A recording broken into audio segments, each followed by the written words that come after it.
Hey, what's up everybody? It's Sage. Today we're going to do a strategy video on Lava 3, and this is going to be a beginner's guide for Lava 3, and this is specifically for those guilds who've never done Lava 3 before and they're looking for ideas on what teams that they should form, and also for individual players who need ideas on which heroes to work on so that they can be in those teams. Now in this video I want to share my method that I've been using since Lava 3 pretty much started, and I have 100% success rate. We're going to talk about the heroes I use, the levels of those heroes, their placement on the teams, the team selection, the talents, skills, crest, artifacts, pets, everything. Okay. Now there are other methods out there. I'm not saying my method is the best, but it's consistent.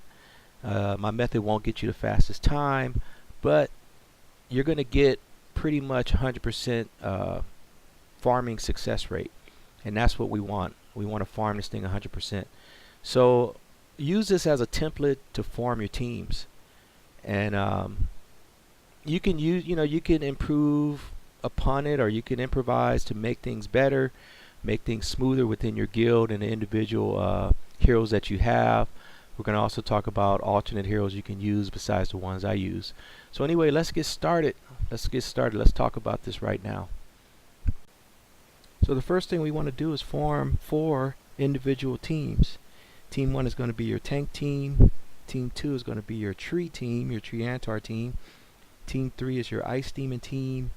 And team 4 is going to be your Arctica team. So for team 1, Gulam's going to have Eye of Garuda as an artifact. Everybody else is going to have Victor's Emblem as their artifact. You're going to want to have a high revitalize 4 or 5 on Gulam as a talent or a crest. Heroes on this team should be single evolved at minimum and level 180 at minimum.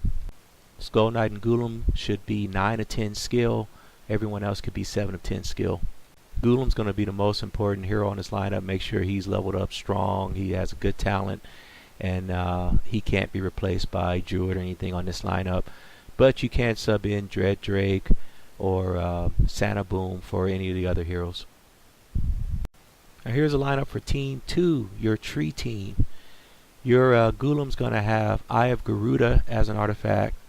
If you have a revitalized Pumpkin Duke, he should have Blitz Scroll as an artifact. If you have a Berserk Pumpkin Duke, then you can put Victor's Emblem as an artifact, and also put Victor's Emblem on everybody else. Everybody on this team should have Revive Crest. Tree Antar could be 7 of 10. He doesn't even have to be evolved.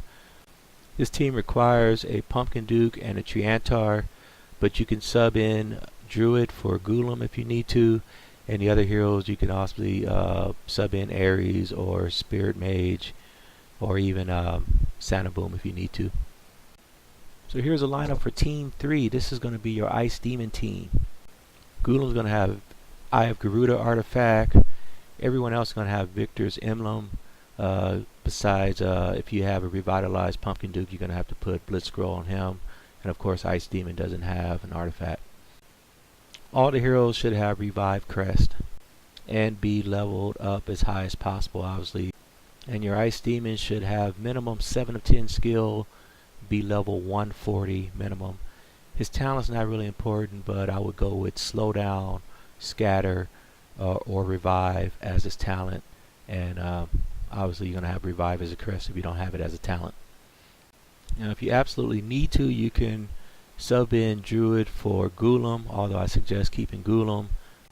Ice Demon and Pumpkin Duke are a requirement, but the other heroes can be subbed in just like the other ones with Grizzly or Phantom King or Santa Boom. And finally we come to team 4, the Arctica team. This is going to be the hardest team to piece together. Gulam should have Eye of Garuda, everyone else Victor's Emblem, except of course again for the Pumpkin Duke, if you have revitalized Pumpkin Duke you want Blitz Scroll as an artifact. Everyone should be minimum evolved to level 180 with 9 of 10 skill minimum. This is going to be your strongest team, and everybody needs to have Revive as crest. Gulam and Pumpkin Duke cannot be replaced. Now Arctica should have Revitalize as a talent or a crest. Artica can be replaced by a Devo revitalized Grimfiend or a Devo revitalized Vlad Dracula. However, if you have Artica, it's going to make everything so much smoother and easier. So I would not replace this Artica unless you really need to. It's very important. Valentina needs to have 5 out of 5 revitalized. If you don't have a 5 out of 5 revitalized Valentina, you can sub in a Cupid, but Valentina is going to be a lot better than Cupid. But that Cupid has to also have 5 out of 5 revitalized. And Phantom King can be subbed in, for Spirit Mage or for Grizzly Reaper, whoever your strongest is as that for that placement, then just put them there if you don't have a real strong Phantom King. And that's pretty much it for all the teams. Now, I didn't go over every individual talent and everything because that's not really important for Lava 3. You want to have as much revitalize and revive as you can for a talent or as a crest talent. That's about it in terms of talents. And for the most part, try to get your teams leveled up as high as possible. They should be double evolved if you can do that, because that's going to make this so much easier. Now, there are some exceptions. There are some weak placements where you can put weak team members, people who aren't even evolved yet, and I've done that, and I was 100% successful, but I don't really recommend it. If you're going to do Lava 3, take it seriously. Get everybody leveled up as high as possible before you tackle it so that you have a 100% success rate. Now, in terms of pets aren't required, as we were doing Lava 3 long before pets came out. So they're not required to beat Lava 3, but the only pet that I suggest that you have, every single team member should have this pet, and it should be Phoenix. And that's because it's going to reduce the movement speed of those demons that you're trying to kill, and that's going to help you a lot, because if they proc once, you're dead. So you basically could perma-slow those demons. And so it'll be nice if every single team has at least one hero that has the Phoenix pet. The other pets aren't really important. You can just use them as needed. They don't hurt, but it's not like they're really super needed either.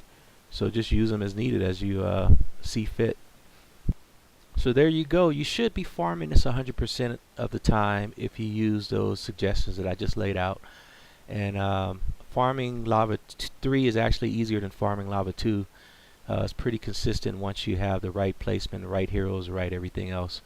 So hey, good luck with everything. I hope this video helped you. I hope that now you can farm it, you can get all those shards and talent refresh cards and all those goodies that come along with it. And I'll see you in the next video. Peace.